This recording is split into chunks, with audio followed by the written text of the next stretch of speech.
Salut les gens, bienvenue sur la chaîne All Passion et bienvenue dans le Sud. Alors dans la seconde vidéo qui traite exactement du même sujet, parce que je ne sais pas dans quel ordre je publierai ces deux vidéos qui marchent de pair encore une fois et qui traitent du sujet de l'alcool isopropylique que tu peux avoir dans ta machine de wash and cure ou dans un bac dédié pour en faire le lavage final des pièces que tu viens d'imprimer. Dans cette seconde vidéo, je te montre comment j'ai fabriqué une petite fontaine de pré-lavage, de pré-nettoyage pour débarrasser les pièces qui fraîchement imprimées et du plus gros de la résine dont elles sont recouvertes, y compris même le plateau, avant de plonger tout ça dans la machine wash and cure qui en fait un lavage final pour préserver un maximum l'alcool isopropylique pour pas qu'il se charge directement et rapidement en particules de résine. Parce que tu te doutes bien que malgré toutes les précautions que tu peux prendre en effectuant même un pré-lavage, eh bien l'alcool isopropylique contenu dans le wash and cure ou dans ton bac dédié, il se charge néanmoins de résine et au bout d'un certain temps, il faut soit le remplacer, soit le recycler. Alors pour le recyclage de cet alcool isopropylique,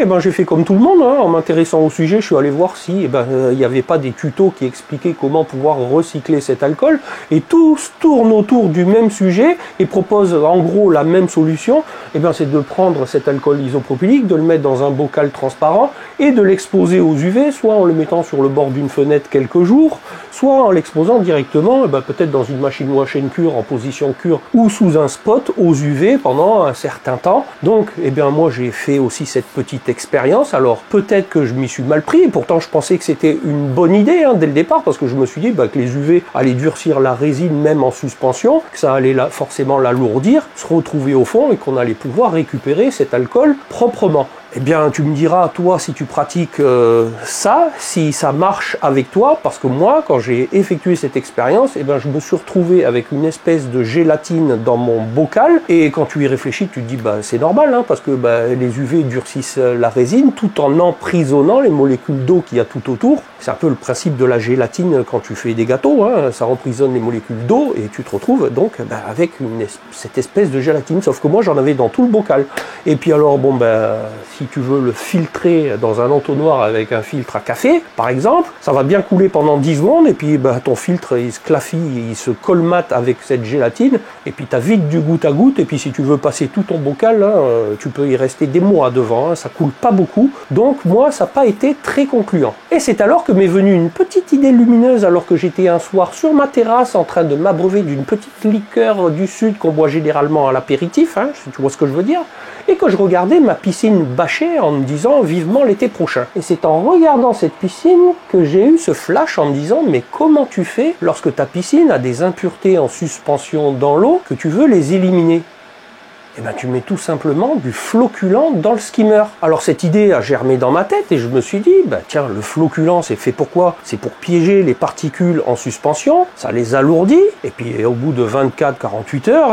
t'as toute ta merde qui est au fond de l'eau, tu passes un petit coup d'aspirateur pour foutre ça directement sans passer par le filtre que tu jettes, et ta piscine est de nouveau cristalline. Alors je me suis tout simplement dit, pourquoi pas essayer cette méthode avec l'alcool isopropylique pour le débarrasser de ces particules de résine en suspension. Sauf que, parce que oui, il y a un sauf que, sauf que le flocculant à base de sulfate d'aluminium, alors je suis pas chimiste, je ne te fais que retranscrire ce qu'il y a sur les étiquettes, ça se dilue pas dans l'alcool, ça se dilue dans l'eau. Néanmoins, si comme moi, tu avais un grand-père qui te foutait un petit peu de vin dans ta flotte à table pour te faire un peu goûter le pinard et tu étais super content parce que tu buvais du vin, l'eau se dilue bien dans l'alcool. Donc je me suis tout simplement dit qu'en diluant un petit peu de flocculant dans de l'eau et puis ce mélange dans l'alcool, on allait voir ce que ça allait donner. Alors je suis rapidement allé voir si dans mon local piscine j'avais du flocculant. Par chance, oui, j'en avais une boîte. Alors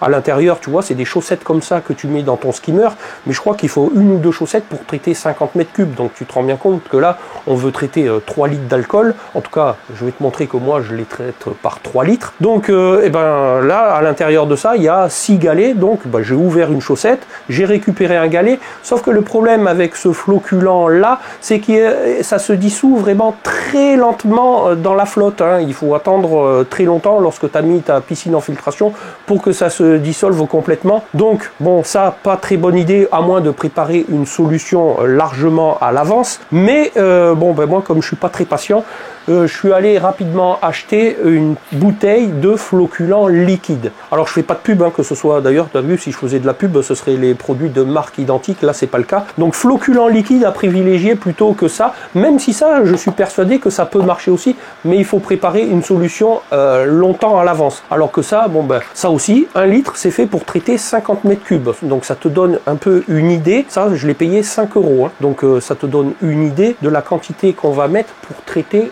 3 litres d'alcool isopropylique. Donc le principe c'est qu'on met du flocculant dans de l'eau, que cette eau, ben, on la mélange un petit peu et ce mélange là on le balance dans l'alcool, ensuite on brasse pendant un certain temps et on laisse décanter. Ça c'est pour le principe. Maintenant en quelle quantité et quelle dilution on va effectuer, parce que tu vois 1 litre de ça c'est généralement fait pour traiter une piscine de 50 mètres cubes, hein. Donc bon ben si tu divises ça au litre, tu es dans les 0, tu es dans les millièmes de centimètres cubes. Donc on va pas les gérer comme ça, d'autant que là ben, l'alcool est généralement plus pourri que ta flotte là où tu veux te baigner l'été, hein. L'été généralement si tu mets du flocculant c'est pas de la boue, tu vois quand même à travers, mais tu vois qu'elle a un peu des impuretés, donc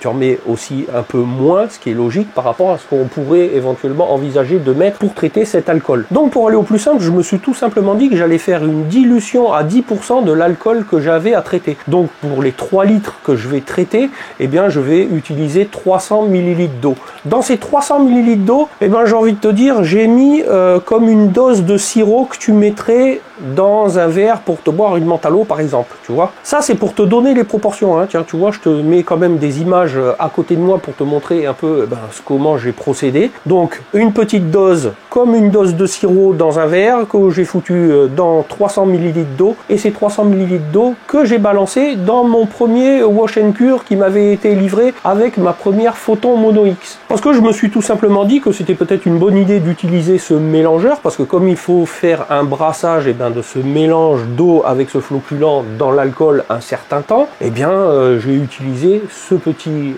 wash and cure là. Maintenant si ça fonctionne bien comme ça et en fonction du résidu qu'on a au fond, et ben peut-être que cette solution là je le ferai directement dans le gros wash and cure pour traiter d'un seul coup tout le volume d'alcool. Alors tu as vu ou tu vois les images en même temps que je te parle de comment j'ai procédé, hein. J'ai tout simplement balancé les 300 ml à l'intérieur de ce wash and cure, que j'ai effectué un brassage pendant 60 minutes parce que c'était le compteur maximum qu'on pouvait avoir sur cette machine, et à mon avis c'est très largement suffisant. Je pense qu'au bout d'une demi-heure ça suffisait aussi avant de pouvoir laisser décanter. Mais bon, je me suis pas posé la question, je me suis dit que ça allait pouvoir tourner pendant 1 heure, c'était pas gênant. Et on va voir maintenant ce que ça donne au bout de 48 heures. Alors je te cache pas que j'ai regardé hier, déjà c'était au même niveau, donc je pense que 24 heures de décantation c'est très largement suffisant. Tiens, je profite de te faire une petite parenthèse parce que peut-être que tu l'entends au micro, mais il y a ma M5S qui est en train de tourner, M5S dont je suis toujours ravi, hein. Je t'ai proposé une review sur le sujet d'ailleurs, tiens, je te mets le lien par là si tu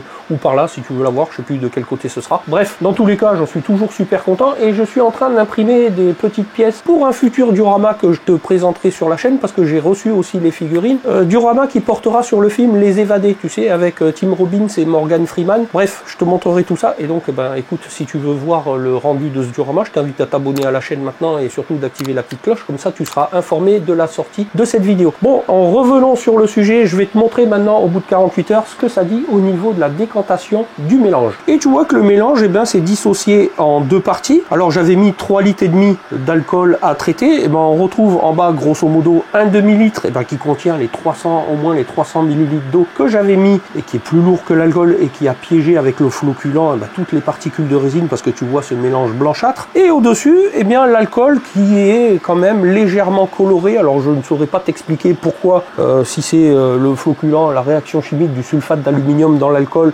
en tout cas je ne pourrais pas t'expliquer la nature, mais tu as vu, j'ai pris un verre comme ça pour te montrer un peu quand même ce que ça dit. Et alors j'espère que tu vois, mais en tout cas, il est relativement bien transparent, même si il a récupéré une petite couleur un petit peu orange, je ne saurais pas trop la qualifier, orange-rose. Dans tous les cas, je le trouve quand même super clair, et je vais pouvoir, je pense, réutiliser au moins cet alcool dans ma station de pré-lavage, quitte à mettre une charge neuve dans mon wash and cure, mais je pense que même l'utiliser directement dans mon wash and cure, j'ai envie de te dire, au premier lavage de ma première pièce, de nouveau, de toute façon, il va se retrouver chargé très légèrement en résine. Donc même si on réutilise celui-ci, j'ai envie de te dire, pourquoi pas, hein. Donc, eh ben, tu vois que je pense que c'est quand même plutôt pas mal au niveau du résultat, hein. Donc, eh ben, je vais tout simplement essayer de verser délicatement ça, et surtout voir aussi si c'est facilement nettoyable, qu'on se retrouve pas avec une gélatine au fond, mais je ne pense pas. Alors, comme tu peux le voir, eh bien, j'ai facilement récupéré, eh bien, tout l'alcool isopropylique, les 3 litres en tout cas, qui étaient dans la partie supérieure, hein, en versant délicatement, en me servant même d'un verre pour pouvoir trimballer ça avec un entonnoir dans les bouteilles. Alors, mis à part la petite couleur qui, dans tous les cas, disparaîtra dès le premier lavage, hein, parce qu'il va se repourrir très naturellement en résine, et bien, tu vois qu'il est quand même bien débarrassé de toutes ces impuretés. Et tu vois également que ce liquide blanchâtre qu'il y a au fond, et que je vais jeter parce qu'il contient majoritairement de l'eau, hein, maintenant, mais que ce n'est pas une gélatine, hein, comme tu peux le voir, parce qu'on voit bien l'hélice au fond du wash and cure, ce qui veut dire que la prochaine fois je pourrai directement traiter directement dans le gros wash and cure là-bas tout le volume d'alcool, le laisser décanter 24-48 heures, et que je pourrai effectuer très rapidement la même opération, parce que je sais que le fond de mon bac ne sera pas difficile à nettoyer, puisque comme tu peux le voir, hein, il ne s'agit pas de gélatine, mais tout simplement du mélange blanchâtre qui contient la flotte, le floculant et toutes les particules de résine dont on s'est débarrassé, qui étaient contenues sur le volume d'alcool que j'ai récupéré ici. Alors tout simplement, hein, ce qui reste dans un bidon que je pourrais me débarrasser, et ça c'est ce qu'on va jeter au final, ce demi-litre. Et comme tu peux le voir, mon wash and cure est relativement propre, hein. Donc je pense que c'est un bon procédé et très rapide, où tu t'occupes de pas grand chose, qui te permet de recycler ton alcool isopropylique. Alors il y en a pas mal d'entre vous qui vont dire oui, mais bon, l'alcool isopropylique, vu le prix que ça coûte, il faut pas s'emmerder la vie avec ça, moi je mets toujours une charge neuve. Bon écoute, moi je te dis, chacun fait comme il veut. Moi je trouve que c'est quand même pas bien de gaspiller comme ça, sachant que je suis persuadé que l'alcool il perd pas ses propriétés facilement, hein, qu'une fois que tu l'as débarrassé de résine, tu peux largement t'en resservir. Et puis même si ça coûte pas cher, là t'as vu, ça coûte encore moins cher, hein, je te rappelle, hein, 5 € le litre. Et puis même s'il t'en reste, parce qu'on retraite pas, on nettoie pas non plus l'alcool tous les jours, hein, même s'il t'en reste, si tu as une piscine, tu pourras toujours te resservir éventuellement du floculant, et le but c'est de toujours en avoir un peu, comme ça le jour où tu as effectué cette opération, t'en as. Et même si ça coûte pas cher l'alcool isopropylique, et c'est quand même de la logistique à avoir, c'est une autre livraison, parce que quand tu vas en commander 5 litres, tu vas dire je vais en prendre 10, comme ça je les aurai, et puis il faut surveiller la livraison, bref, ça coûte encore moins cher, tu peux te la réutiliser au moins une fois, voire 2. Donc moi je te conseille plutôt de procéder ainsi, plutôt que de rechanger à chaque fois et de mettre une charge neuve d'alcool dans ta machine. Alors comme tu l'entends, je suis en train de traiter avec le même procédé les 2,5 litres qui restaient dans le gros wash and cure, hein, avec ma petite station, parce que j'avais pu traiter que 3,5 litres, mais maintenant que je sais que ce résidu blanchâtre se nettoie très facilement et que ce n'est pas de la gélatine, le prochain coup j'aurai à faire cette opération, et ce que je t'invite à faire toi, si tu décides d'utiliser ce procédé, c'est de le faire directement dans ton wash and cure, comme ça tu pourras traiter directement toute la charge d'alcool que tu as là-dedans. Comme ça après, il te faudra quand même avoir un second bac, un petit jerrycan, un petit bidon pour mettre l'alcool que tu vas récupérer, pour pouvoir jeter le résidu que tu auras à récupérer au fond de ton bac de lavage. Bon voilà les gens, pour ce qui était du retraitement de cet alcool isopropylique. Alors j'espère que cette astuce pourra t'être utile, que tu vas l'utiliser. Tu me diras d'ailleurs dans les commentaires ce que tu en penses, ou toi si tu fais autrement, notamment peut-être avec cette exposition aux UV, où moi j'ai pas trouvé que c'était franchement une bonne idée. En tout cas ça n'avait pas super bien marché pour moi. Dans tous les cas, moi je suis content quand même d'avoir trouvé cette astuce pour pouvoir recycler cet alcool, hein. J'espère que ça va t'inviter à en faire de même, et surtout si tu trouves cette information utile, je compte sur toi pour la partager massivement sur tous tes réseaux, de sorte que qu'il y ait un maximum de gens qui utilisent cette méthode pour pouvoir recycler cet alcool, hein, parce que le jeter c'est peut-être pas non plus une très bonne solution. Alors j'espère que tu sauras récompenser cette petite astuce avec un petit pouce, et surtout à me le dire dans les commentaires, hein, ça fait toujours plaisir à lire, et comme je te dis, de le partager massivement sur tous tes réseaux, à t'abonner à la chaîne si tu veux être informé de la sortie de mes prochaines vidéos. N'oublie pas d'activer aussi la petite cloche, que tu peux toujours aller voir les anciennes vidéos, tu pourras trouver ça utile, divertissant, enrichissant. Et moi je te dis à bientôt pour une prochaine vidéo. Allez, salut les gens!